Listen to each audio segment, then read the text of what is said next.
great-grandmother, he began, a remembering look on his face, was born by the Red River over 100 years ago, somewhere in Minnesota or Canada, I believe. His eyes shone from the glow of the firelight. He gestured with his hands, the hands that had once been blackened with frostbite. That was another story he had told them. He and his brother fell through broken ice into Lake Michigan one winter while transporting the mail to Beaver Island.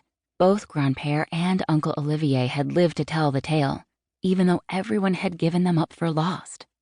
Will they give the Rouse Simmons up for lost? Norvia wondered, the thought chilling her all over again. But Grand-père's voice penetrated her thoughts, soothing her immediately. Her name was Migizi, which means bald eagle in Anishinaabe-Moin. Aren't those birds magnificent? Norvia nodded eagerly. They're so big and beautiful. The ship's back. I've spotted it, Casper yelled, his face bright with excitement. The Rouse Simmons is gonna dock, and we can see Pa. Although she wanted to keep listening to Grand-père, Norvia scrambled up from the floor. As she ran to put on her hat and coat and dart out the door, she thought of how her grandparents had always provided such comfort for them, teaching them the ways of the past and the tales of their forefathers, dishing up food whenever Pa's gambling habits had left them penniless, giving them a sense of stability whenever seas grew rough.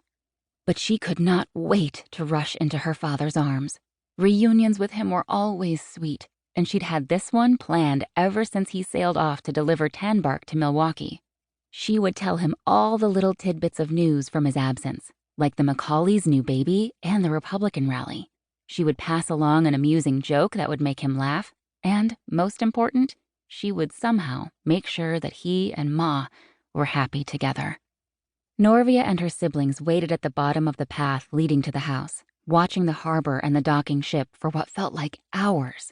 Despite her patched sails and peeling paint, the aged Rouse Simmons was still a beauty of a vessel. At last, Pa came walking up the hill, tired but triumphant.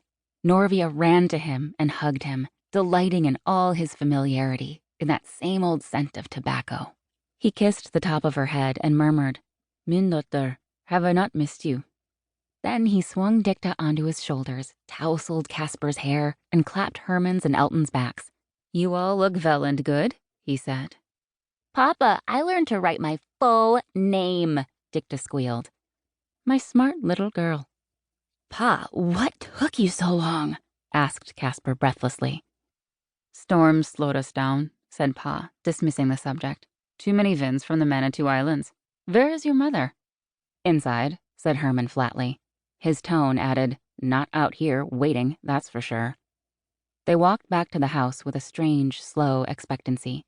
Norvia suddenly felt wobbly, as if she had been the one aboard a ship instead of her father. Grand-père opened the door for them. Well, and how did it go? He asked, smiling at the sight of his son-in-law. It went as well as one might expect, replied Pa. Ma joined them in the entryway, dark eyes flashing with both relief and anguish.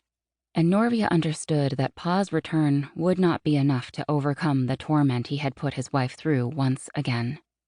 Come say hello to Pa, said Norvia, reaching out to take her mother's hand. The ship made it through the storms. I'm glad, said Ma tersely, wiping away a tear. Anders, I need to speak with you.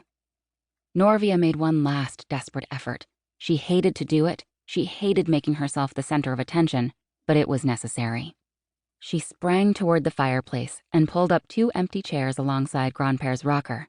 Come sit down, Pa. There's so much I want to tell you. You can listen too, Ma. Pa glanced at her, sighed a little, and then gave Norvia a pat as he followed Ma into the kitchen. Norvia stood still, listening. It seemed no one dared to breathe.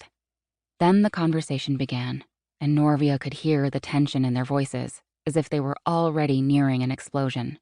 We discussed this, Angie. I had to sail with them, Pa was insisting. It paid good money that I couldn't afford to pass up. You saw what terrible weather was brewing, said Ma. You could have waited in Milwaukee. Then I wouldn't have been paid at all, Pa shot back. Norvia turned back to look at Grand-père. He had returned to his rocking chair, and now young Mary and old Mary joined him by the fire. She wanted their voices to drown out the argument in the kitchen. Grand-père, keep telling us about Migizi, please, she said anxiously. Young Mary